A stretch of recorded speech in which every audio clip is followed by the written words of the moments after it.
Good morning, this is the Eager Beaver Show. You are listening to a True North Eager Beaver Media Podcast.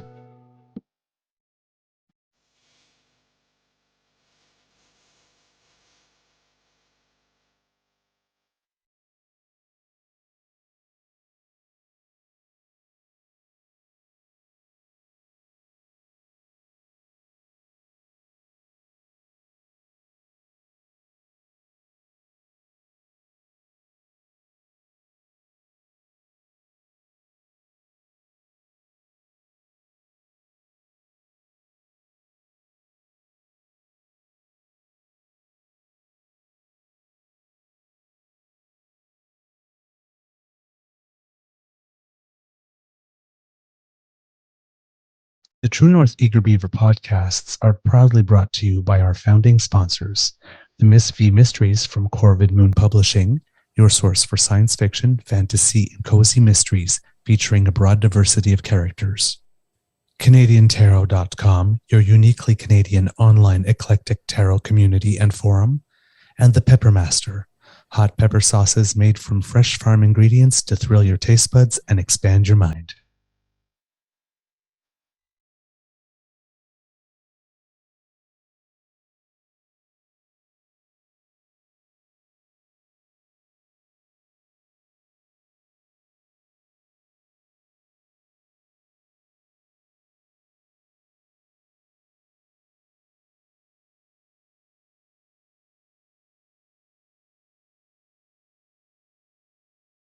Well, good morning.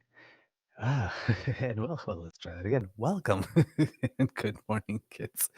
Welcome to the Daily Beaver Morning Show, episode number 228, season 3. I'm doing this all backwards this morning, it seems. Here on the Crier Media Network. Yeah. You have Mr. Grizzly here looking fine, looking fine. Today, recording day is Thursday. So flash in the cufflinks. Thursday, October 12th, 2023. But more importantly, day before opening night for yours truly. Pardon? Any jitters? I'm actually too tired for jitters. Understood. Yeah, it's the last 2 nights have been very, very, very, very short, and you could probably see it in my face. So hopefully today, between the show and the big rehearsal, where we move into the big theater with the whole orchestra pit and everything, where we're dealing with all the union people, so we have to be very, very quick and efficient because time is money in theater. Definitely, time is money in theater. Yeah, I'm going to need to, and it's probably going to be extra long today. So, yeah, I'm going to need a nap because 2 nights in a row working on about 3.5 hours sleep. Eesh. The last 2 days have been tough for yours truly, my friends. Only because, oh my God, I'm sounding like Doug Ford now. My kids, yeah, I said my friends. My kids, because I am, the last 2 days, I've had 3 anchors in my schedule, both at least 2 to 3 hours time. So the days have I've literally had an hour and a half each of the last 2 days that were fully mine for like doing stuff like eating and Yeah, those washing silly yourself, little things. Yeah. and going to the bathroom. So yeah, I'm actually kind of happy because yesterday was then, I mean, even though there's still a lot to do, the Tuesday and Wednesday were the big humps because I knew that the days were going to be completely full and there was no possible way that I'd be going to bed past midnight on either day. And then thrown into that, we had the biggest news story of the year here in Canada politics with Doug Ford's government being Investigate. announced that it's being investigated by the RCMP, and then a few days before war. So it's y'all picked a fine time to get very busy, people. Of course they did. Yeah, like how freaking inconsiderate. Don't you know that the Queen has stuff going on? They don't care. You know that. They're all self-centered pricks. Tell you, Queen's work is never done, and good help is so hard to find. Anyway, Thank you word for it. that's why I'm sticking with Mr. Grizzly. According to Mr. Grizzly, he's staff. Yeah, I am the staff. Yeah, we consider him a little more highly than staff. But whatever he says goes. He's the boss. When we're producing the show, he's God. So, all right, kids. Thank you to our sponsors, the Pepper Master, the Miss V Mysteries from Corvin Moon Publishing, and CanadianTarot.com. I'm your host, the Eager Beaver. Pronouns he, him. Hey, Mr. Beaver. And with me, as always, as you can hear, is my good friend, Mr. Grizzly. We have a nibble for you this morning. But Mr. Grizzly, how's your mental health today?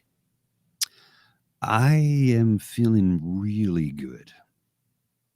Yeah, really good. 2 days in a row, feeling really good. I'm at about 95%. So And that's those big work days? yeah, oh yeah. Yesterday, Wow. yesterday was a 13-hour day in the office, no breaks. I mean, I ate, I had lunch, I had breakfast, and I had dinner, but I didn't have any. Like I was working the whole time, so it was like I'd be eating and working and eating. And I'm sure there's a lot of people who have white-collar desk jobs that can completely understand that. You got a tight deadline or a tight timeline or a tight work schedule. You just eat while you're working. So yeah, 13 hours yesterday, no real breaks, but that's fine. I don't mind. Today will be standard 8-hour, 9-hour day today. I guess it'll be a 9-hour day today, and tomorrow regular stuff. So we're all good. Oh, is that like just this week that's going to be heavy like that? Yeah, next week should be back to just 44, 45 hours. Nothing outrageous. This week was just because there was big board meetings, right? So, and normally it's only a 2-day event. This occasion it was a 3-day event, which is out of the ordinary. But it was a special one. So duty calls. I go to duty. You said duty. Duty. Yes, kids, I'm all of 6. All right.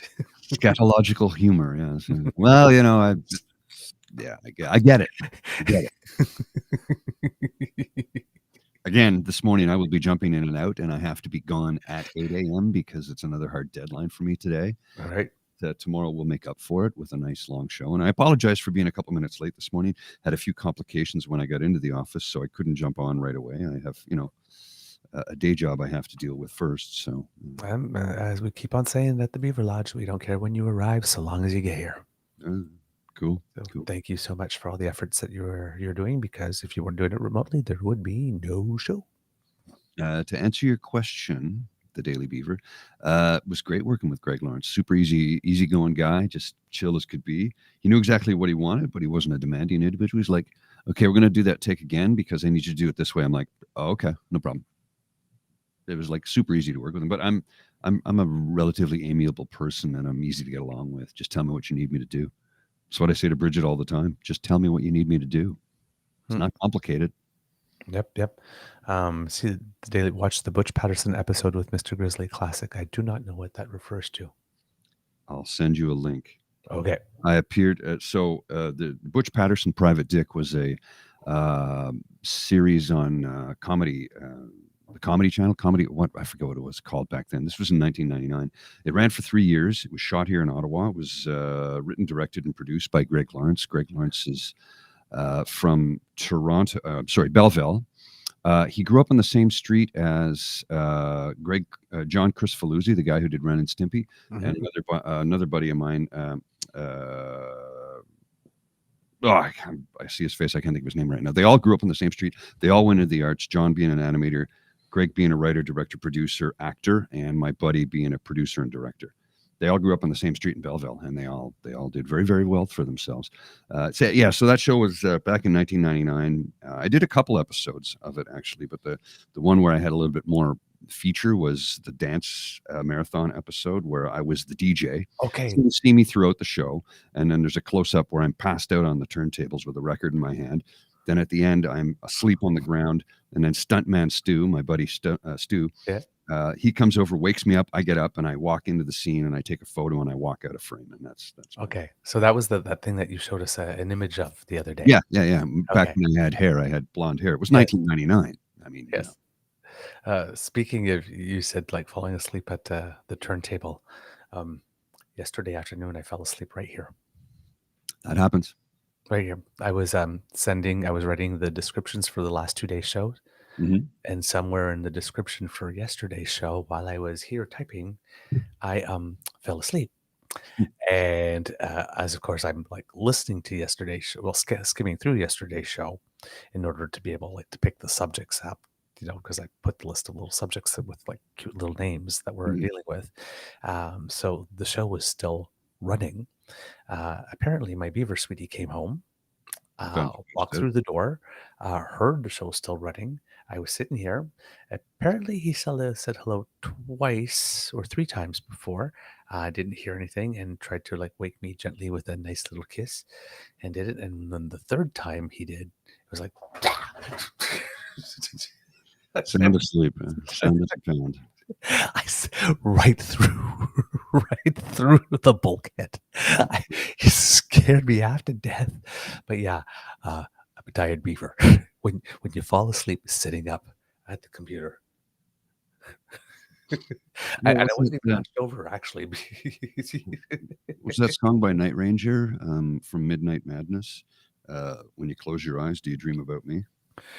Well, I was hearing your voice, that's for sure. You're subliminally coming into my mind while I was sleeping. Close enough. I'll take that as a win. So, kids, if I start clucking like a chicken, for some reason, it's because Mr. Grizzly hypnotized me while I was out. My mellifluous speaking voice tends to have a way of doing that with people. Have you? Do you know that song by Night Ranger? From Midnight Madness? What's the title of it? When you close your eyes, do you dream about me? I don't think, not from the title. But it was the same. It was the same album that Sister Christian was on. Is it a ballad? No, Sister Christian is. No, not Sister Christian. When you close your eyes. No, it's when you close your eyes, do you dream about me? No, don't know that one. When you close your brick down. Anyway, it's a good song. Okay, Yeah. I will have to look it up. Jack Blades was the vocalist. All right. Right. Okay, so I know people want me to talk about this because there have been some requests. Talk about what? What's that? What you're talking about? Oh, our good friend Ski, showing that he is not yet quite ready for the job. Oh, that. Yes. Yeah. Yeah. Why wasn't Canada invited to make a comment on the Quint? Because we're not a member. Yes. Usually, I don't get invited to a club to make a comment about the club when I don't belong to it. Yes, indeed. So what happened is that during, and this is not a new play for the Conservatives, if you will remember. A couple of months ago, the United States signed that agreement with Australia for their use of their nuclear submarines, which kind of made France a little pissed off because they were about to sign a deal with Australia, and the United States just came in and said, "How about you use these ones instead?" So, and then they were all around going, "Well, why wasn't Canada included in this deal?" And the 3 or 4 nations that were part of that agreement was one that we were just not a part of and never part of.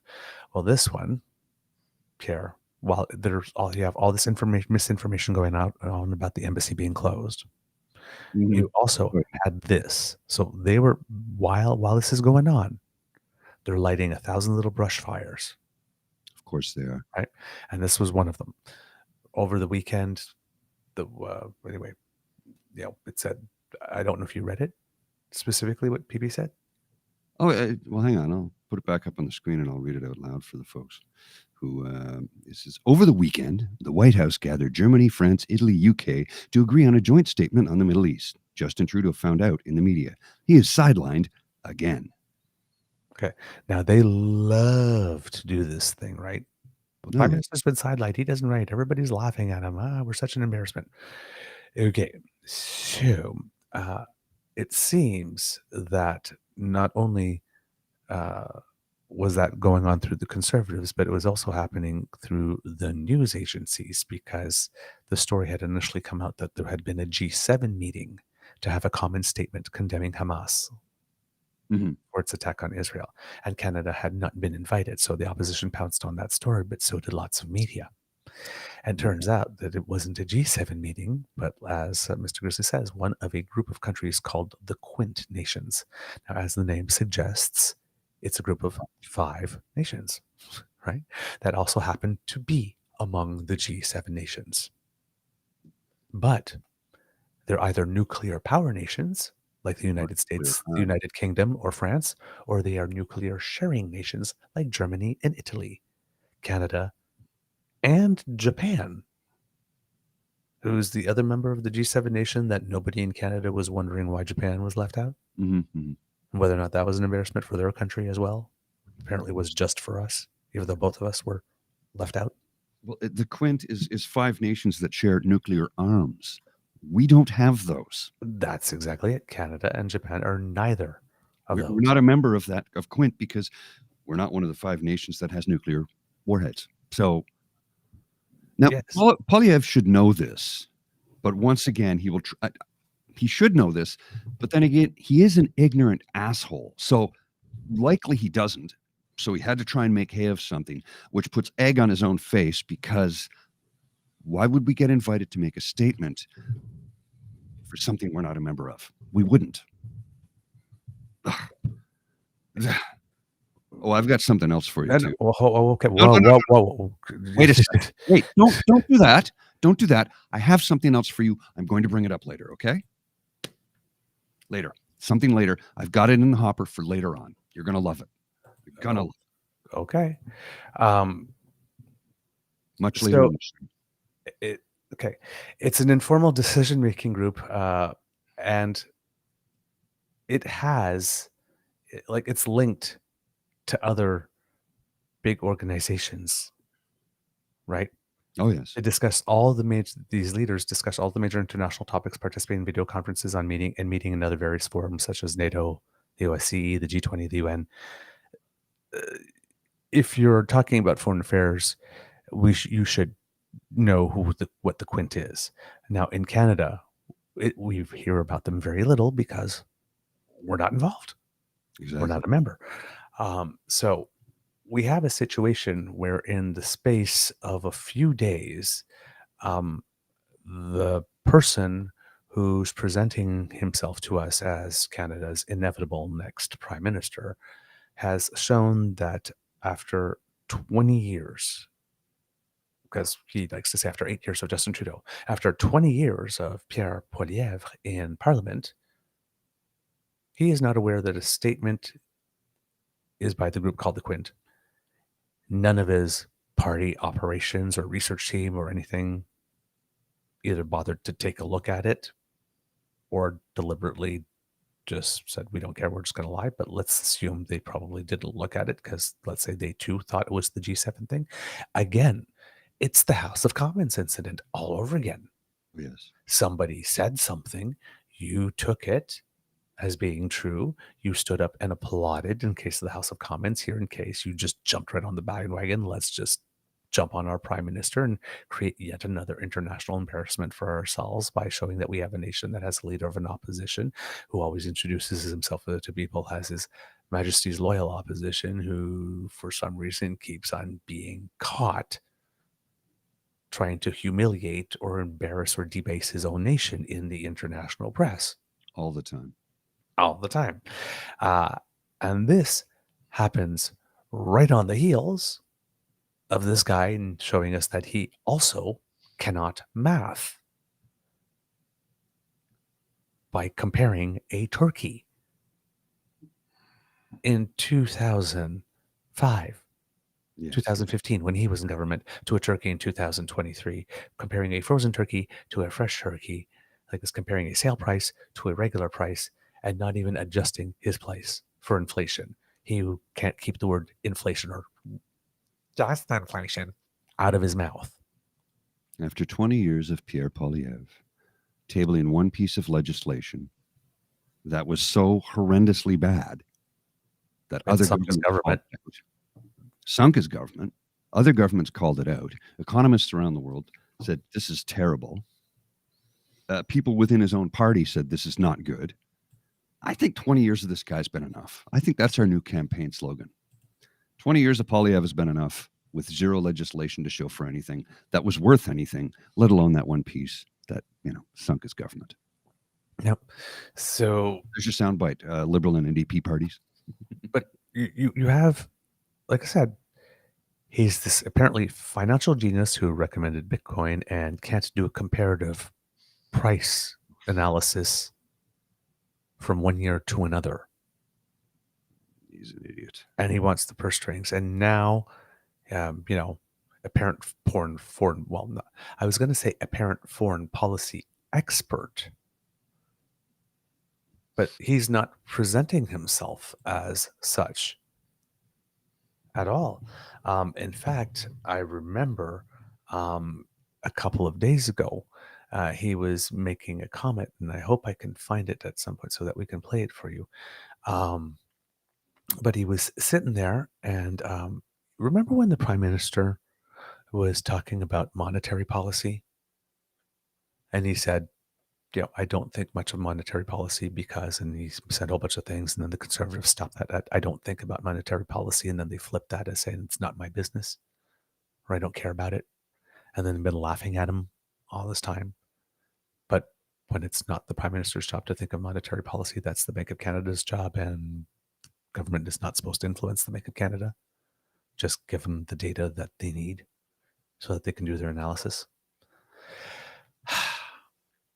Well, Badiev was basically asked about the stuff going on around the world, and basically said, he prefers not to voice an opinion or something like this, or not interfere or meddle or comment about things going on in other countries. So it's Israel. Like, if there's one country in the world, the whole Western Bloc does things that will have a lot of us going, for every now and then, it's Israel. I mean, even Ukraine is worried at the moment that because everybody's now looking to Israel and trying to help it, that they're just going to forget it exists. And I'm thinking that probably Putin is hoping for that too, which is probably why he's helping with his good friend Iran. Probably hasn't been established yet in the public domain, but probably helping over there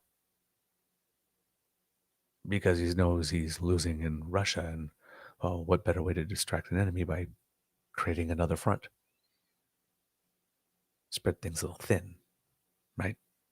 Especially since the United States has a bit of a short attention span, at least for the people, right? There's already people going like, okay, when we get out of Ukraine, they haven't won it yet. So, PP,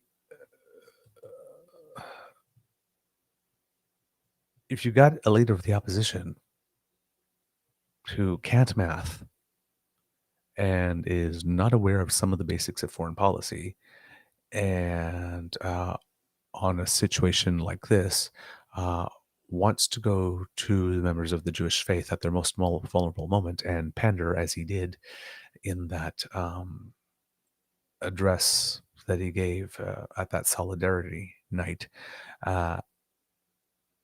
but not want to take a firm position publicly, much like he didn't want to take a firm position publicly on what's actually happened with foreign interference, because he didn't want to go get his security clearance. I mean, again, don't want to get your security clearance, don't want to be informed, is not informed about comparative price analysis, is not informed about which military alliances we are in and not in after 20 years. It prompts one question. dude, what have you been doing all this time on our dime and in our name? 20 freaking years. What have you been doing? Yeah. Man, that guy, I swear.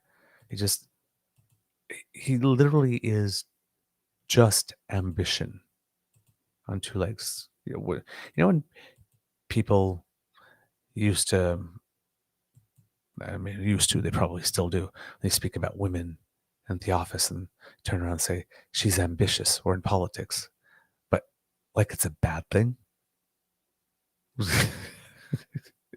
He's an ambitious young man. It's such a go-getter. I was like, oh, she's ambitious. He's a useless cockwomble. Go He- ahead, look it up. he's that too. Cockwomble, one word. Look it up. Yeah, he is that too. Anyway, in other news, the economy in September added 64,000 jobs here in Canada, which tripled estimates. Those were the expectations. And in the United States, 336,000 jobs were created, which was the biggest monthly gain this year. And the United States, they had positive upward revisions for the previous 2 months.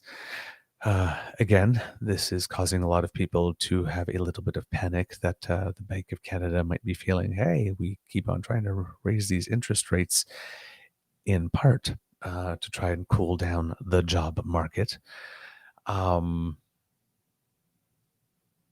Because, and hopefully to not have wage inflation go out of control is what they're thinking, because they're really worried about like 1980, 1982 happening again. We also have a really interesting situation where last month, when the unemployment rate went up a little bit, you had PP all over our screens yelling and screaming that there goes the economy. There, he failed it. There he goes. It's to the pot. This is how he screwed it. Unemployment's going back up now. I'm not hearing him praising the man that's responsible for everything in the world. Well, sorry, everything that he says is broken in the world. I'm guessing if it works, it's not his fault. But didn't hear him cheering or congratulating the prime minister equally for adding 64,000 jobs, just as much as he lambasted him the month before for. Come on. Right. Come on. Right. Think he's ever going to say anything positive? No, he's never. But I mean, right, 64,000 jobs created in September, but yeah, we're still in the tank. And of course, once again, even though the macro economy is good for everybody living their daily lives who need to eat and who need lodging, if those are still two things at which the inflation rate is rising,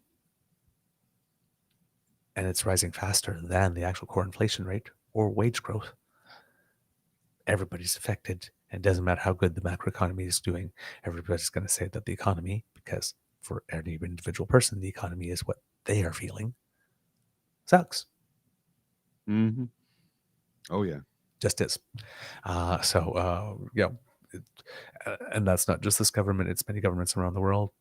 In the United States, it's the same thing. Their interest rates have gone up as well. And I mean, this 336,000 jobs is like the biggest monthly gain this year. So even in the United States, they're wondering now, it's like, is the US Fed going to go up as well? Because so it's kind of weird that you get good news. It's like more jobs, and everybody goes, oh no. But yeah, that's a bit the situation. We have a bifurcating economy, where sort of what people used to say when we came out of the recession, when we had that K-shaped recovery, where people that were doing really well were doing well and people that weren't. But there was like almost like nothing middle. It was either you were going up or you were going down rather sharply. May I ask you a personal question for a second? Sure. Are you Are you in one of Batman's um, nemesis lairs from the 1960s Batman TV show? Oh, do tell me. Do tell me. Well, you're Crook. Yes, I noticed that. I'm looking right up at the camera like this. Like, I do not ask me what he does with the camera when I'm not around. well, you remember that from the Batman TV show from the 60s, right? How I it noticed. was the evil lair of his enemy, and the room was always at an angle. Yep. I noticed when we started the show, and I'm thinking, like, do I risk it? Just like, because there's no way to discreetly do this. Right? No, The hand come right up. I just noticed it, I'm and I'm coming like, for you. Well, you know what? Since we're talking about it, we brought attention to it. well, it's because of where I am situated. The camera is a good 12 inches above my laptop screen, so I have to look at the camera. Otherwise, it looks like I'm looking down all the time. So I don't even look at the monitor this morning because this is a temp setup. So when I look to the left where I have it monitoring, I'm like, oh, your room is crooked. What the hell's going on? I'm trying to do that too. It's way higher. It's like the camera. Yeah. It's like right here for me. Like so, when I'm Yeah, like highlight. when I'm looking at my screen, it always looks like I'm looking down. Well, and because in this instance, like at least your camera's on top of the screen. Here, this is 12 inches above the screen. Ooh. So I'm looking at the camera. Now I'm looking at my monitor. See the difference? Yep.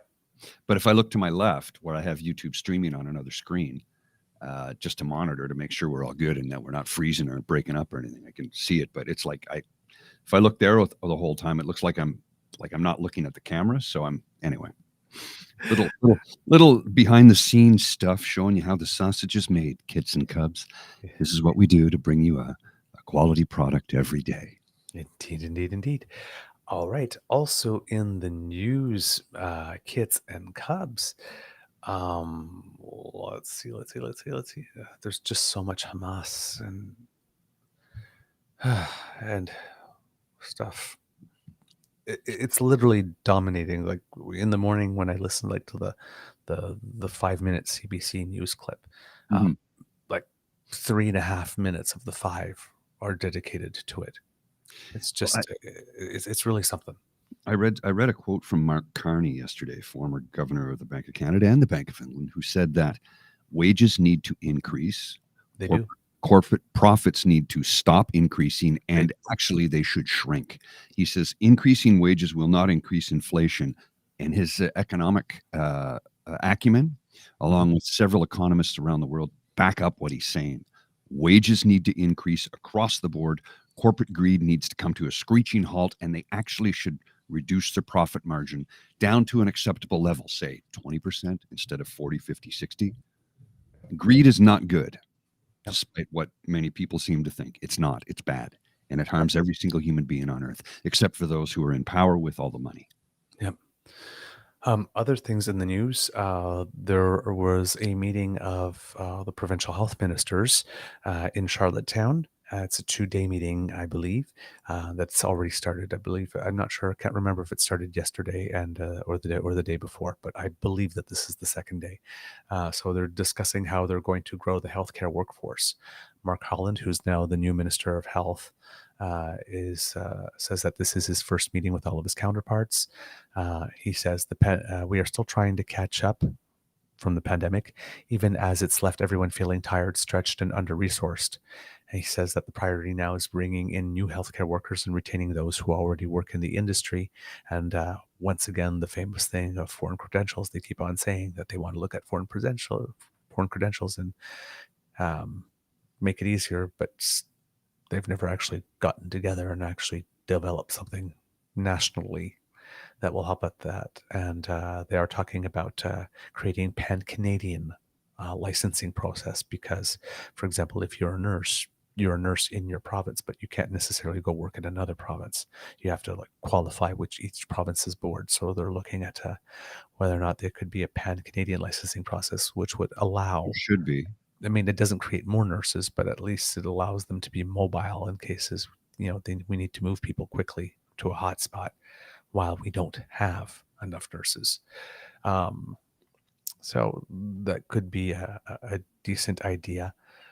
There was still some people in the media trying to do with this story like the thing with the Quint as well.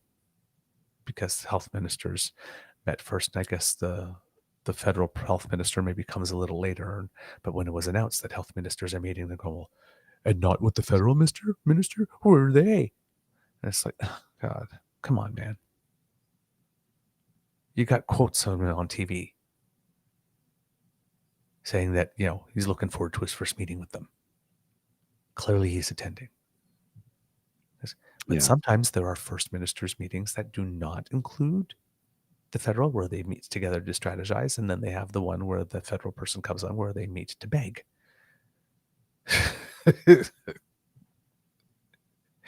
Jeez, it's not like this is complicated, but yep, they're just once again trying to wherever they can. So like the federal government's absent, not there, doesn't care. It's just it's exhausting. Oh, yes. It's just completely exhausting. Well, I don't understand why nurses have to qualify in each province. I don't know why there isn't a federal standard. Like, this makes no sense to me. Yeah. Doctors have a federal standard, do they not? I do not know. I think they're all their boards are also provincial, but I do not know if they've established a federal standard as well. Here's the reason I think they are, because a lot of doctors out of med school do what's called a locum. I don't know if you're familiar with true. that. Yeah. So it's like somebody up north, Northern Ontario, says, I need to take 4 weeks off on vacation. Can you run my practice? And you're from Quebec or Alberta or wherever. A lot of people go up to the Northwest Territories and Nunavut and the Yukon, and we'll do a locum. Or go to Newfoundland. They will do a locum, in which case they're almost able to pay off their student loans, their medical debt, medical school debt. After about, if they do a year of locums, they're debt free and have money in the bank, because it's a money making scheme for them. Like it really, everything's taken care of, and they take care of patients, and they can go from one province to the next doing locums. It's a common practice. So that would lead me to believe that the doctors are federally licensed across the board. Mm-hmm. You might, to set up a practice in a province, you might have to do some sort of see something like write an exam or do a board meeting or something. But to go work in another province, it's not a big deal. Yeah, I'm don't have any knowledge whatsoever, but what you're saying makes a ton of sense on that one. So, Mr. Grizzly, you have a hard out at 8, and we have a couple of minutes, and you said you had something, so I will hand the floor to you. So, I can't give away what I know. I can't tell you exactly what I know, but I can tell you this. You know how Pierre Poilievre is constantly railing on about the carbon tax? The carbon tax, it's not a tax, it's a carbon regulatory fee.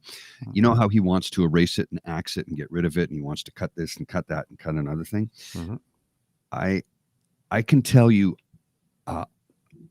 with full knowledge that will blow up in his face if he tries to cut it, because that money is being used to be poured into green technology. And I can tell you right now, we have trillions of dollars of green technology in the pipeline coming over the next 5 to 15 years. That's all I can tell you. Suffice to say, I have it under absolute authority, unequivocally. That's going to blow up in his face if he tries to cancel that.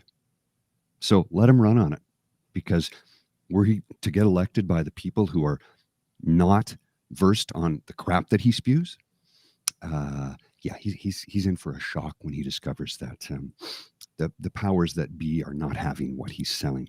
They're not buying what he's selling. They're not having it. It'll blow up in his face. Interesting. Okay. Be interesting to see how that plays out. All right, kids, that's the end of this episode of the Daily Beaver Morning Show. We hope that you love listening to us, because we love making this for you, because sharing is caring and word of mouth is priceless. Please let your peeps and poops know about us and share the word about our show, because democracy is something that you do. If you have the ability to donate to the Red Cross, we would appreciate that, because it's always good to help if you are able to.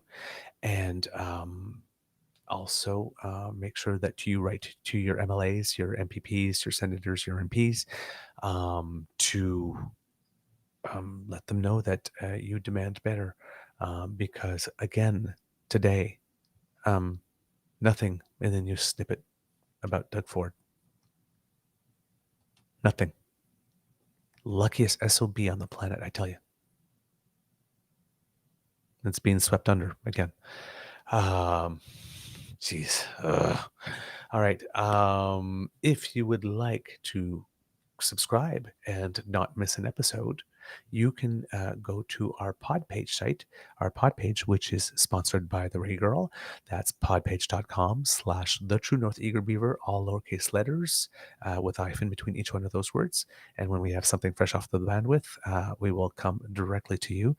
We apologize for being a little late in getting the last two episodes out on the podcast, but as you've heard, both Mr. Grizzly and I have been doing 11 or 12-hour days, or maybe even a little bit more the last few. So we appreciate your patience. A couple of things slipped through the cracks during those periods, but we are thinking of you. And if you do like to subscribe to things, then you can make like Kit Elaine, who says right there, "Have a beyond awesome day, everyone, and remember to smash the button before you leave." And often Kit Elaine starts off the show. Remember, kids, if you smash the button now, you don't have to remember to do it later. So she's great because the planner people type and the more spontaneous people type, well, both of them get served. Elaine thinks of everyone. So you go to our True North Eager Beaver Media Incorporated YouTube page, and we have 3 buttons for you there: like, share, subscribe. Click them in whatever order you like, whatever order makes you happy. And yeah, that helps us out big time. We really, really, really appreciate it. And if you would like to encourage us to do more because you think that we make a good product, or if you want to thank Mr. Grizzly for working so hard and going the extra mile, not only by doing the show remotely, but bring in the fashion, well, then you go to our coffee page. That's coffee, if you're listening, spelled ko-fi.com, ko-fi.com/eagerbeaver, lowercase letters, all in one word. Sorry. And that's where you can make your donation to help us produce this show for you. It's a labor of love, but money helps. All right. Mr. Grizzly from the Beaver Lodge, this is your Eager Beaver saying it can be a tough world out there, so please be kind to and be gentle with yourself. Mr. Grizzly, some words of wisdom, please. Yes, friends don't let informed friends don't let uninformed friends vote for the Reform Party. There you go. All right. And if you are in the Northwest Territories, remember that you have a territorial election happening on November 14th. So just over a month to go. All right, Mr. Grizzly, please roll them credits.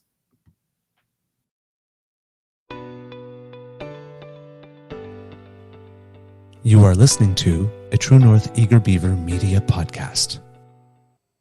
The True North Eager Beaver podcasts are proudly brought to you by our founding sponsors, the Miss V Mysteries from Corvid Moon Publishing, your source for science fiction, fantasy, and cozy mysteries featuring a broad diversity of characters. CanadianTarot.com, your uniquely Canadian online eclectic tarot community and forum. And the Peppermaster, hot pepper sauces made from fresh farm ingredients to thrill your taste buds and expand your mind.